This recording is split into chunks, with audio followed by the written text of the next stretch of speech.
உங்களுக்காக அவர் இன்னும் வெயிட் பண்ணிக்கிட்டே இருக்கிறார். Is ready to find you. நீங்கள் ஒருத்தர் கிடச்சிட்டிங்கன்னா அவருக்கு அதை விட ஒரு ப்ரீஷியஸான ஒரு திங் எதுவுமே இல்லை. ஒரு விலை மதிக்க முடியாத ஒரு பொருள் நீங்களும் நானும். அவருக்கு வேறு எது போனாலும் பிரச்சனை கிடையாது. ஆனால் இது என்னுடைய ரத்தம், இது என்னுடைய பந்தம், இது ஏன் புள்ளப்பா இது.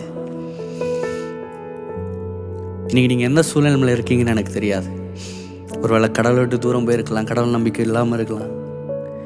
இல்லை எனக்கு இவ்வளோ கஷ்டம் இருக்குது, அவர் கண் இருக்கா, மூக்கு இருக்கா, காது இருக்கா, இப்படிலாம் கேள்வி கேட்டுட்டு இதை பார்த்துக்கிட்டு இருக்கீங்கன்னா நான் ஒன்று சொல்கிறேன். அவர் உங்கள் பக்கத்தில், உங்கள் கிட்ட, உங்களுக்காக இஸ் ஸ்டில் வெயிட்டிங்.